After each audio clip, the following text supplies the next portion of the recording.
नमस्कार दोस्तों, स्वागत है आपका अनलर्निंग पाठशाला में। हम आपके लिए एक वर्ल्ड मैप की सीरीज लेकर आए हैं। ये इस मैप सीरीज का फर्स्ट पार्ट है और ये सीरीज कई मायनों में जो बाकी इंटरनेट पर सीरीज अवेलेबल हैं उनसे काफी अलग है और ये काफी इंटरेस्टिंग भी होगी। अब ये कितनी इंटरेस्टिंग होगी ये आप डिसाइड कीजिएगा, लेकिन ये अलग किन मायनों में है ये हम आपको बताते हैं। दोस्तों, अक्सर आपने देखा होगा वर्ल्ड मैप को जब याद करते हैं तो उसमें हम ज्यादातर डिटेल्स याद करते हैं, यानी किस देश की बाउंड्री किस देश से लग रही है या किस सी से या ओशन से लग रही है, स्ट्रेट्स कौन कौन से हैं। लेकिन हम इस सीरीज में इन किसी भी डिटेल वाली चीजों पे जिनमें सिर्फ याद रखना होता है और इतना ज्यादा याद रखना होता है कि हमें बहुत ही मुश्किल होती है, हम वो चीजें नहीं पढ़ेंगे। तो इस सीरीज में हम क्या पढ़ेंगे? इस सीरीज में हम पूरे वर्ल्ड मैप को बहुत ही ब्रॉड वे में पढ़ेंगे। इससे क्या होगा? इससे आपका इंटरेस्ट बनेगा और जब आपका इंटरेस्ट बनेगा तो आप ये वर्ल्ड मैप को अपने आप अपने ही तरीके से याद करेंगे और इंटरेस्टिंग वे में आप इसको अलग अलग तरीकों से याद करेंगे तो आपको किसी भी स्टोरी या रट्टा मारने की आपको जरूरत ज्यादा नहीं पड़ेगी। बेसिकली ये सीरीज हर इंसान का वर्ल्ड मैप में इंटरेस्ट डेवलप करने के लिए है। अब ये सवाल उठता है कि ये सीरीज किन किन लोगों के लिए है। दोस्तों, ये सीरीज हम जैसा कि बताया ये हम बहुत ही ब्रॉड वे में कवर करेंगे वर्ल्ड मैप को। तो ये स्कूल स्टूडेंट्स के लिए बहुत ही ज्यादा यूजफुल होगी। अर्ली स्टेज में ही उनको मैप का पूरा ओवरव्यू मिल जाएगा और वो भी करंट और अप्लाइड केसेस के साथ। दूसरा, ये हेल्प करेगी जो भी लोग कॉम्पिटिटिव एग्जाम्स की तैयारी कर रहे हैं, जैसे एसएससी, यूपीएससी, बैंक्स या फिर इसके अलावा जो भी एग्जाम्स होते हैं उनकी वो तैयारी कर रहे हैं, उनके लिए ये सीरीज बहुत ही हेल्पफुल होगी, क्योंकि उनको वो जितनी भी डिटेल्स याद करने वाली चीजें हैं उनको एक रीजन मिलेगा ये सीरीज देखने के बाद कि कौन सी चीज इंपॉर्टेंट क्यों है। तो इन जनरल ये सीरीज बच्चों के लिए, कॉम्पिटिटिव एग्जाम्स की तैयारी करने वालों के लिए, या फिर जो इनमें से कुछ भी नहीं है, ये उस इंसान के लिए भी, उन लोगों के लिए भी ये काफी बेनिफिशियल सीरीज होगी। तो आइए दोस्तों, शुरू करते हैं ये सीरीज और जानते हैं वर्ल्ड मैप को बहुत ही इंटरेस्टिंग और अप्लाइड वे में।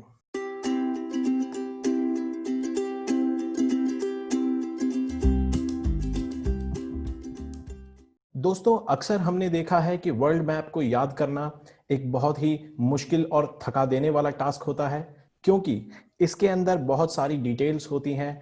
कौन सी कंट्री किससे बॉर्डर शेयर करती है, किस समुद्र की रेखा किस देश से लगती है, या इनमें कौन कौन से स्ट्रेट्स हैं, कौन कौन से पहाड़ कहाँ हैं, कौन कौन सी नदियाँ कहाँ हैं। ये सब हम इंटरेस्टिंग वे में अगर पढ़ भी लें तो हमें याद रखने में बहुत ही कठिनाई होती है और इतनी डिटेल हम याद नहीं रख पाते। इसीलिए हम ज्यादातर ये अवॉइड करते हैं कि मैप पर हम ना जाएं, फोकस ना करें। लेकिन दोस्तों, जैसा कि हमारा उद्देश्य इस सीरीज के थ्रू ये है कि बच्चा बच्चा और हर इंसान का इंटरेस्ट डेवलप हो वर्ल्ड मैप में।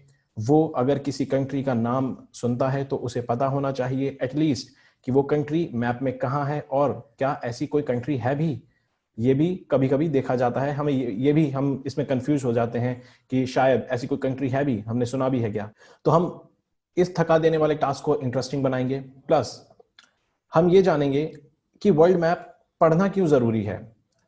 अक्सर अगर आप ये किसी से क्वेश्चन पूछेंगे तो वो कहेगा कि क्योंकि इसके जो क्वेश्चंस हैं वो एग्जाम्स में आते हैं, कॉम्पिटिटिव एग्जाम्स में इसके क्वेश्चंस पूछे जाते हैं, तो लोगों के पास और कोई मोटिवेशन होता नहीं है। इसके अलावा हम ये भी जानते हैं कि स्कूल्स में डायरेक्टली वर्ल्ड मैप के या फिर मैप बेस्ड क्वेश्चंस बहुत ही कम आते हैं।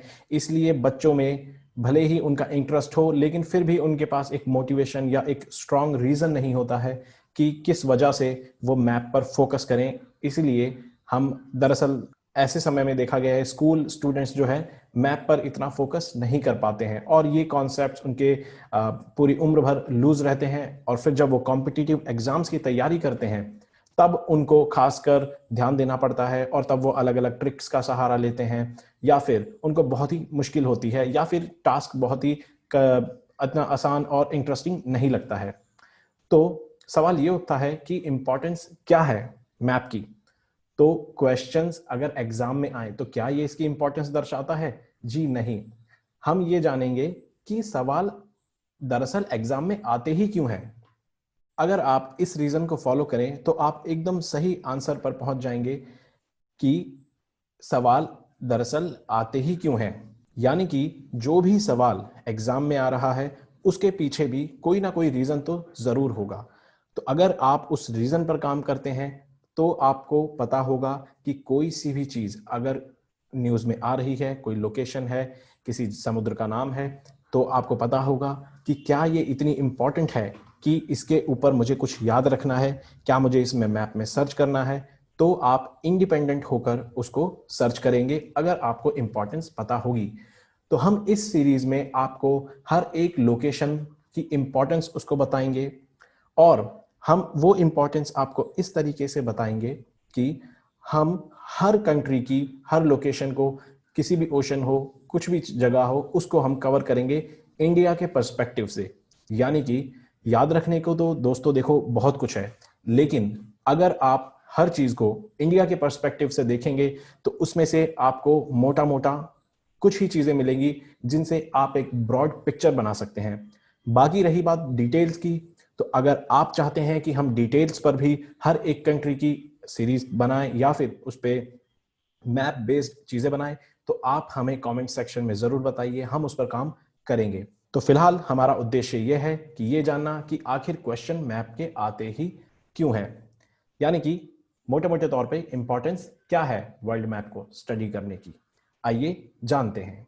दोस्तों, इस धरती पर कोई भी देश, कोई भी कंट्री हो, कोई भी सोसाइटी हो, वो कभी भी अकेले एग्जिस्ट नहीं कर सकती है। उनकी ज्योग्राफी और उनका जो पॉलिटिकल सिस्टम है वो एक दूसरे को अफेक्ट करते रहते हैं, लगातार करते रहते हैं, क्योंकि ज्योग्राफी बहुत ही इंपॉर्टेंट रोल प्ले करती है। कंट्रीज के आपस में संबंध कैसे हैं, कौन सी कंट्री की डेवलपमेंट क्या है, इसलिए ज्योग्राफिकल लोकेशन हमें हर कंट्री की पता होनी चाहिए। जैसा कि फॉर एग्जांपल हम देख सकते हैं कि हिमालयाज जो हैं वो हिस्टोरिकली और आज भी इंडिया के लिए एक फिजिकल बाउंड्री का काम करते हैं। जैसे कि अगर हम देखें कि इंडिया में कोई भी अगर अर्ली इन्वेजन्स जो हुए हैं, आप इस मैप की मदद से देख सकते हैं कि इंडिया में जो भी अर्ली इन्वेजन्स हुए हैं वो हमेशा इस रास्ते से हुए हैं। जी हाँ, कहाँ से? नॉर्थ वेस्टर्न साइड से इंडिया में हमेशा इन्वेजन्स हुए हैं। हिमालयन से इन्वेजन इसलिए नहीं हुए क्योंकि ये जो पहाड़ हैं ये हमेशा एक फिजिकल बाउंड्री का काम करते हैं। यहाँ से किसी का आक्रमण होना बहुत ही मुश्किल है, इसीलिए यहाँ से कभी भी इन्वेजन नहीं हुए। तो ज्योग्राफी किस तरीके से हमें यहाँ पर रोल प्ले कर रही है ये हम देख सकते हैं। दूसरा दोस्तों, इंडिया का जो कॉलोनाइजेशन हुआ था उसमें भी ज्योग्राफी का और पॉलिटी का बहुत बड़ा रोल था। कैसे? दोस्तों, यूके जो है वो एक ऐसी कंट्री था जो एक आइलैंड नेशन था और इंडिया काफी बड़े बड़े साम्राज्यों में बटा हुआ था। तो यहाँ पर यूनिटी थोड़ी कम थी। यहाँ पर पार्लियामेंट का भी सिस्टम थोड़ा जल्दी एस्टेब्लिश हो गया था और यहाँ पर एक किंग होता था, उसके अंडर चीजें काम करती थी। तो पॉलिटी में यूनिटी होने की वजह से यहाँ पर बहुत आसान था कि वो इंडिया की तरफ बढ़ते जाएं और एक समुद्री रास्ता खोजें, क्योंकि ज्योग्राफिकल फैक्टर्स की वजह से यहां से ट्रैवल करके आना बहुत ही मुश्किल था। इसीलिए उनको एक समुद्री रास्ता जो है खोजना था इंडिया तक जाने का। तो ज्योग्राफी का रोल आपने देखा यहाँ पर। दूसरा, इंडिया क्योंकि अपनी ज्योग्राफी की वजह से एक स्पेशल क्लाइमेट रहता है इंडिया में हमेशा, जो कि यूरोप में नहीं होता है। हम देखते हैं जैसे 4 सीजन इंडिया में हमेशा होते हैं, यूरोप में ऐसे नहीं होते। इंडिया की क्लाइमेटिक कंडीशंस की वजह से, ज्योग्राफी की वजह से यहाँ पर मसालों का उत्पादन बहुत अच्छा होता रहा है। प्राचीन काल से हम जानते हैं टेक्सटाइल यहाँ का बहुत पॉपुलर था, यूरोपियन कंट्रीज में हम बहुत एक्सपोर्ट करते थे। तो इसी वजह से यूरोप ने इंडिया की तरफ एक डायरेक्ट सी रूट खोजने का रास्ता जो है शुरू करा। और हम देखते हैं ज्योग्राफी ही एक वो मेन रीजन था। अगर मसाले ना होते या फिर टेक्सटाइल इतना फ्लरिश ना करता इंडिया का, तो यूरोपियंस कभी भी शायद इंटरेस्टेड होते इंडिया की तरफ एक डायरेक्ट सी रूट ढूंढने के लिए। तो जैसे इंडिया की कॉलोनाइजेशन में भी जो कि ज्योग्राफिकल फैक्टर्स था वो उन्होंने बहुत इंपॉर्टेंट रोल प्ले किया, ऐसे ही सेम तरीके से कॉलोनाइजेशन ऑफ अदर कंट्रीज जो था उसके अंदर भी उनकी सबकी रेस्पेक्टिव जो उनकी ज्योग्राफिकल कंडीशंस थी, उनकी पॉलिटी थी, उसने बहुत रोल प्ले करा, बहुत इंपॉर्टेंट रोल प्ले करा। तो आप देख सकते हैं कि हिस्टोरिकली भी कैसे ज्योग्राफी बहुत इंपॉर्टेंट रोल प्ले करती है किसी भी कंट्री की डेवलपमेंट में या फिर उसके फ्यूचर में। तो यहां पर बहुत इंपॉर्टेंट हो जाता है कि हमें उन कंट्रीज की ज्योग्राफिकल लोकेशंस पता हो, हमें मैप में वो कहां पर लोकेट करनी है ये हमें पता होना चाहिए।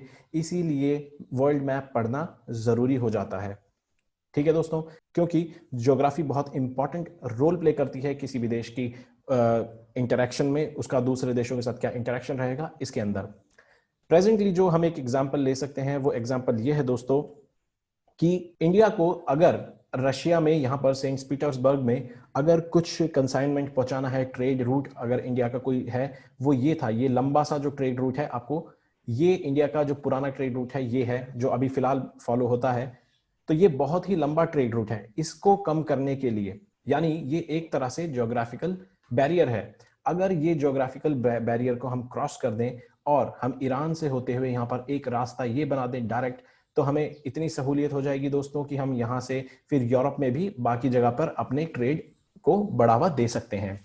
तो आप देख सकते हैं दोस्तों, ये भी एक खास तरह की ज्योग्राफी की वजह से ही है कि हम ये नया रास्ता खोज रहे हैं, नया रास्ता हमने बनाने की कोशिश कर रहे हैं। इसका नाम है north international north south trade corridor, यानी INSTC के नाम से हम इसको जानते हैं। सेम तरह का एक और हमने रास्ता खोजने की कोशिश की है, वो है दोस्तों अशगाबाद अग्रीमेंट के थ्रू।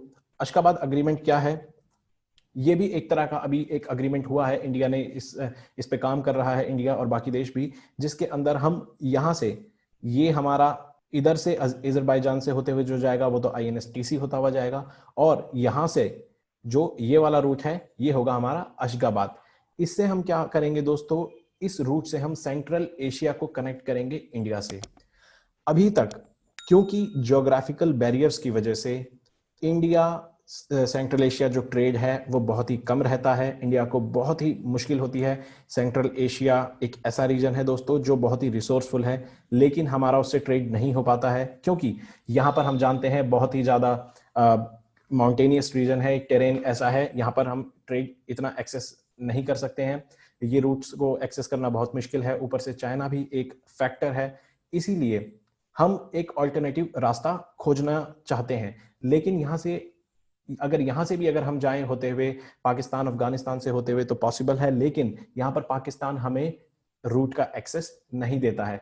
तो इस ज्योग्राफिकल बैरियर्स और इस पॉलिटिकल बैरियर को हम अगर हमें बाईपास करना है तो हमें एक और नया ट्रेड रूट या फिर एक कोई ट्रांसपोर्ट कॉरिडोर हमें बनाना पड़ेगा। उसके लिए हम सेंट्रल एशिया में अशगाबाद के माध्यम से जाने की कोशिश कर रहे हैं। तो आप देख सकते हैं दोस्तों कि दोनों ही केसेस में ज्योग्राफी बहुत बड़ा रोल प्ले कर रही है। हमने हिस्टोरिकल कुछ एग्जांपल्स लेके समझा, और अब अगर प्रेजेंट सिनेरियो देखें तो ज्योग्राफी कितना रोल प्ले कर रही है कि हमारे दूसरे देशों से संबंध कैसे होंगे, हमारा व्यापार कैसा होगा।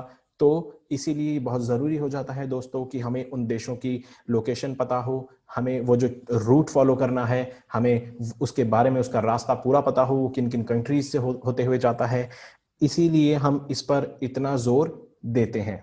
ओके, दूसरी जो जरूरत है दोस्तों कि मैप पढ़ने की, वो इसलिए भी पढ़ते हैं क्योंकि हमने देखा कि अलग अलग कंट्रीज जो हैं वो अलग अलग तरीकों से आपस में इंटरेक्ट करती हैं। कोई भी कंट्री अलग अलग नहीं रहती है, उनके कुछ ना कुछ आपस में संबंध होते हैं। वो संबंध कई तरह के होते हैं, जैसे हमने देखा एक डिप्लोमेटिक रिलेशन हो गया, trade relation, cultural technological based relation होते हैं। अगर इंडिया किसी दूसरे देश से इंटरेक्ट करती है on diplomatic basis, diplomatic relation, जैसे कि हम फॉर एग्जांपल हम देखते हैं कि कोसोवो एक ऐसी कंट्री है जिसको इंडिया रिकग्नाइज ही नहीं करता है।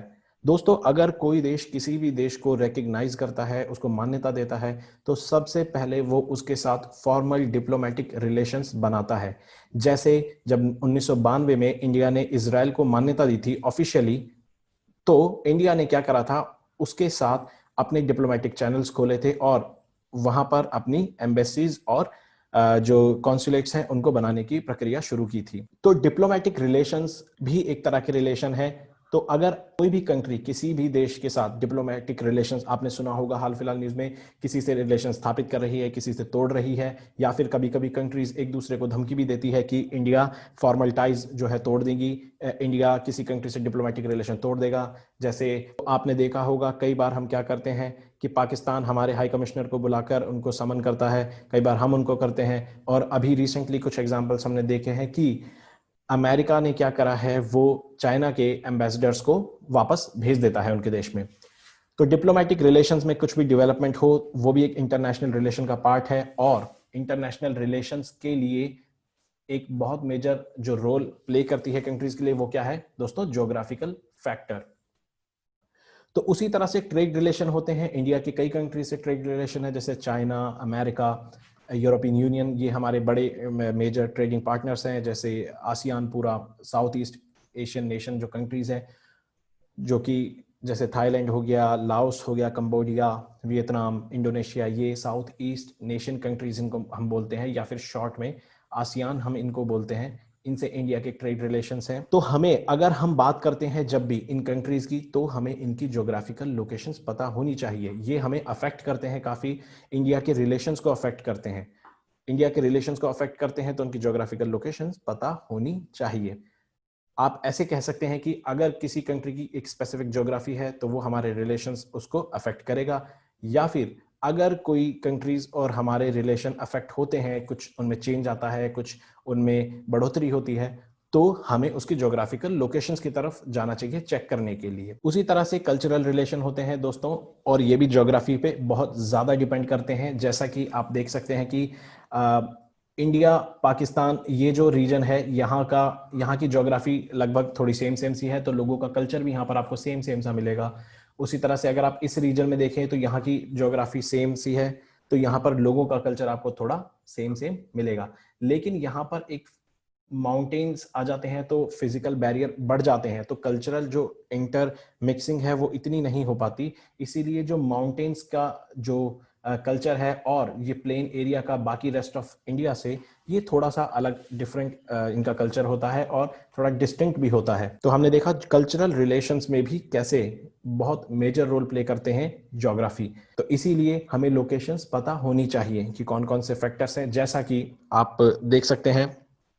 या फिर ज्योग्राफी डिफाइन करती है किसी एरिया के कल्चर को। जैसे कि आप सऊदी अरेबिया में देख सकते हैं, यहाँ पे पानी की बहुत ही कमी होती है सऊदी पेनिनसुला में। तो यहाँ पर आपने देखा होगा ज्यादातर लोग व्हाइट कलर के कपड़े पहनते हैं, सफेद रंग के कपड़े इसलिए पहनते हैं क्योंकि यहाँ पर गर्मी काफी ज्यादा होती है। तो ज्योग्राफी जो है कल्चर को अफेक्ट करती है और हमारे रिलेशंस को भी अफेक्ट करती है, इसीलिए हमें मैप में इसको पढ़ना चाहिए, और मैप के माध्यम से पढ़ने से ये इंटरेस्टिंग हो जाती है। इसीलिए दोस्तों हमें पता होना चाहिए कि कैसे ज्योग्राफी किसी भी देश के अलग अलग रिलेशंस को अफेक्ट कर रही है, उसके डेवलपमेंट को अफेक्ट कर रही है। इसी तरह से हम देखते हैं टेक्नोलॉजी बेस्ड रिलेशंस भी होते हैं, जैसे कि इंडिया के हैं। आप देखिए, खासकर ज्योग्राफी को अगर ध्यान में रख के देखा जाए तो इजराइल जो है, हमने कई कुछ सालों से देखा है कि इजराइल ने काफी तरक्की की है, बहुत कम पानी का इस्तेमाल करके बहुत ही ज्यादा एग्रीकल्चरल प्रोडक्टिविटी को हासिल करने के लिए। और ये चीज इंडिया इजराइल से सीखना चाहता है, इसलिए इंडिया जो है टेक्नोलॉजिकल रिलेशंस उससे, जैसे हम ड्रिप वाटर इरिगेशन देख सकते हैं, इंडिया वो टेक्नोलॉजी सीखना चाहता है इजराइल से। और क्योंकि इजराइल में पानी की काफी कमी रहती है, वहां पे पानी नहीं होता है, इसीलिए इजराइल ने वहां पे डीसैलिनाइजेशन प्लांट्स लगाए हैं, डीसैलिनेशन प्लांट्स लगाए हैं, टेक्नोलॉजी पे काम किया है। तो इंडिया भी वो टेक्नोलॉजी इजराइल से लेना चाहती है, सीखना चाहती है, और इंडिया भी यहाँ पर डीसैलिनेशन प्लांट्स लगा के अपनी पानी की जरूरत को पूरा करना चाहती है, जो कि आगे चलकर पानी की कमी एक बहुत ही बड़ी समस्या बन सकती है। तो दोस्तों हमने देखा कि ज्योग्राफी किस तरह से हमारे इंटरनेशनल रिलेशंस को अफेक्ट कर रही है, और कहीं कहीं तो सिर्फ ज्योग्राफिकल फैक्टर्स ही हमारे रिलेशंस को डिफाइन भी करते हैं। तो इससे हमें पता चलता है कि मैप पर हमें लोकेशंस को देखना, हमारे पास उनके लिए रीजन होने चाहिए। कई बार रीजन कई तरह के होते हैं, कल्चरल रीजन हो सकते हैं, डिप्लोमेटिक रिलेशंस कैसे हैं ये रीजन हो सकता है, ट्रेड हमारा किससे कैसा है ये एक रीजन हो सकता है, और ये रीजन हमें ध्यान रखने चाहिए। इससे हमारा इंटरेस्ट बनेगा वर्ल्ड मैप को पढ़ने में।